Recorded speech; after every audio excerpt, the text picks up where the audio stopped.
자, 무리뉴와 토트넘은 해피합니다. 굉장히 행복합니다.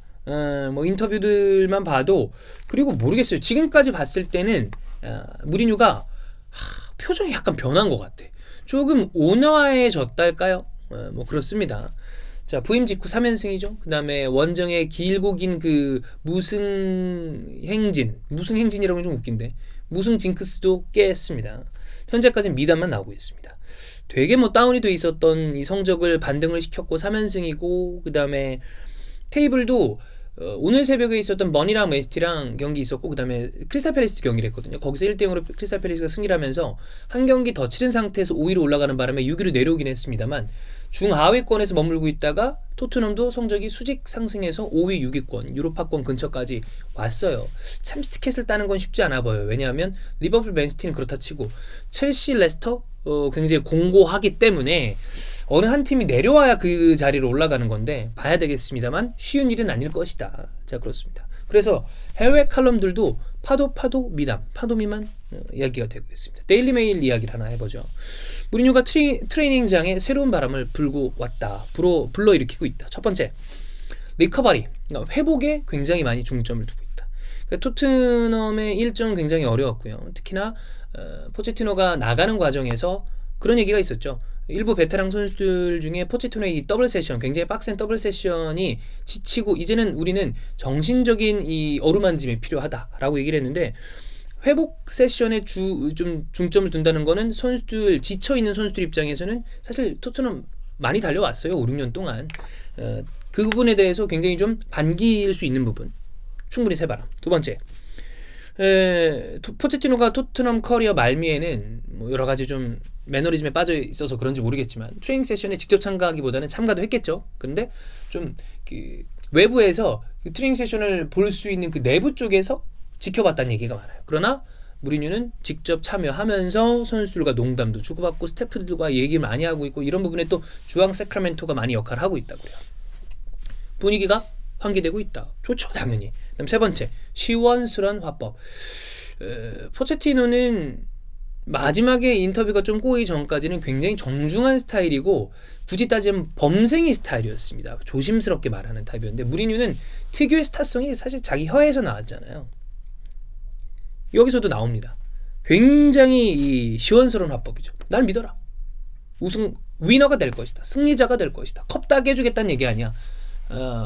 지금 토트넘 선수들 입장에서는 어떤 분이 그런 얘기 하더라고요. 토트넘 스쿼드가 이렇게 젊은데 무슨 리빌딩이 필요하냐. 저희가 계속 얘기 드렸잖아요. 저희 방송을 자세히 보셔야 됩니다.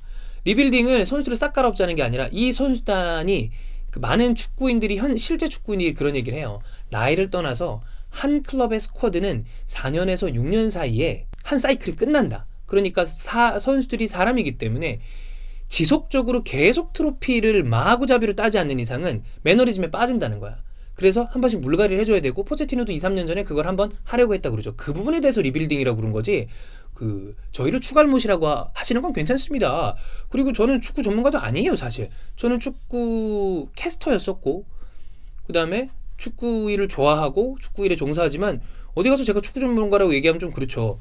물론 뭐 주원 형이 축구 평론가라고 지어져가지고 그 얘기를 하는 건 좀 민망하긴 한데, 전문가라고 얘기하기 좀 민망하죠. 그 주원 형도 자기 얘기하잖아. 축구 선수 출신이지만, 축구 전문가라고 얘기하는 거, 부끄럽다 막 이상한 거 하잖아. 근데 어쨌든 저희는 축구 이야기를 재밌게 전달하기를 좋아하는 거지만, 저는 그렇다고 해서 마냥 아무 근거도 없는 얘기를 하진 않으니까 좀 과격한 예상을 하긴 합니다만, 그래서 리빌딩은 그런 의미에서 한 얘기였고요. 어쨌든 이런 이야기를 해주니까 트로피가 목마른 선수들 입장에서는 그 갈증을 해소해주는, 그냥 물을 막 주니까 시원하다 이런 생각, 이건 토하는 것 같은데 하여튼 생각이 든다는 거죠. 그 다음에 저널리스트 마크 우그데는 무슨 얘기를 했냐. 무리뉴가 토트넘이 굉장히 적절한 타이밍이었다. 요약을 해보면, 맨유에 부임했을 때 무리뉴의 타이밍은 좋지 않았다. 부임할 만한 좋은 타이밍은 퍼거슨이 은퇴한 직후였을 것이다. 그런데 그 사이에 모예스, 바나를 거치면서 팀이 좋지 않은 분위기에 봉착을 했고, 그 다음에 스쿼드도 좀 많이 좋지 않았다. 근데 지금의 토트넘의 상황은 무리뉴가 잘하는 게 딱 필요한 선수들로 구성이 돼 있고, 그러니까 선수 스쿼드의 어떤 구성, 그러니까 손흥민, 케인, 알리 이런 선수뿐만이 아니라, 아까도 얘기했지만 선수들은 트로피를 바라고 있는 목마름을 가지고 있는 상태니까, 그때 트로피를 따는 데는 일가견이 있는 무리뉴 아주 적절한 타이밍이다 이런 얘기를 해주고 있습니다. 근데 솔직히 이건 좀 저는 아니라고 생각을 하는 게 스쿼드가 정말 나빴냐? 저는 그건 아니라고 봐요. 근데 그걸 그래 그렇다 칩시다. 그렇다 친다 하더라도 3년 동안 무리뉴가 질라탄, 포그바, 에릭 바이, 루카쿠, 마티치, 린델로프 다 사왔어요. 자기가 원하는 선수들이었습니다. 뭐 미키타리안, 알렉시스는 뭐 수압 좀 이상 수압들 좀 죄송합니다. 수압들이었으니까 뭐 그렇다 치고 원하는 것도 아니었다고 그러니까. 근데 이 선수들은 다 원하는 거였단 말이야.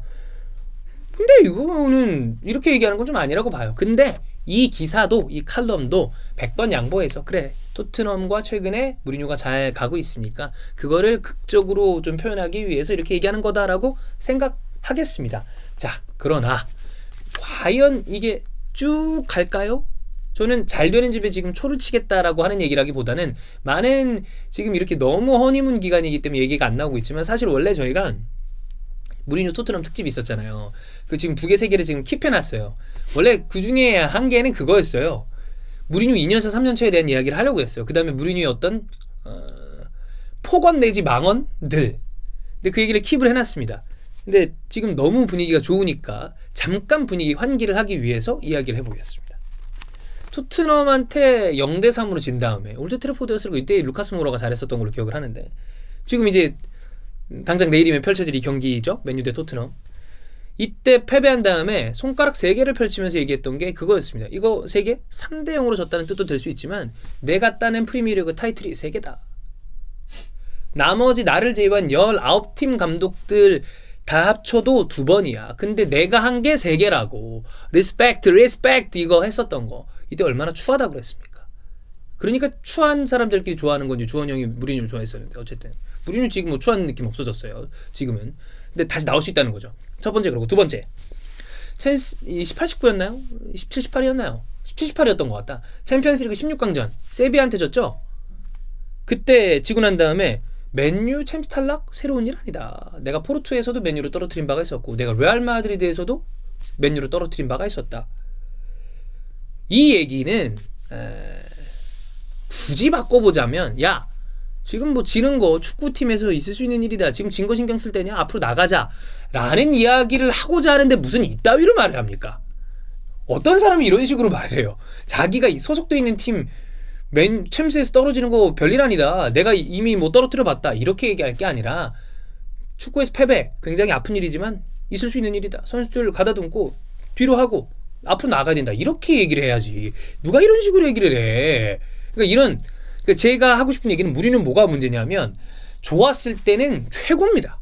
근데 수세로 몰리고 지기 시작하고 나빠지죠. 그러면 이 사람이 이렇게 이상한 말을 한다니까. 그게 분명히 어느 정도 좀 감안을 해야 된다. 다시 얘기 드리지만 지금 좋은 분위기에 초를 치자는 게 아니라 이런 전적이 있는 감독입니다. 포그바 우리 요원이 썸네일이 기가 막히게 만들어가지고 무리뉴가 이렇게 하고 있는데 이 바이러스 같은 새끼야. 아마 그랬던 썸네일을 기억을 해요. 폭 바이러스, 그 다음에 훈련장에서의 그 어떤 일화, 이미 이스타TV에서 다룬 바가 있었는데 그거 한번 찾아보시고. 자, 텔레그라프에서 밝히기에 경기 후에 드레싱룸에서 무리뉴가 폭바에게 폭언을 했다. 폭언을 했다. 야, 너는 경기 씨발 뛰지 말았어야 돼. 아하. 말았어야 된다. 너는 서포터들이나 다른 선수들을 존중하는 마음이 없다.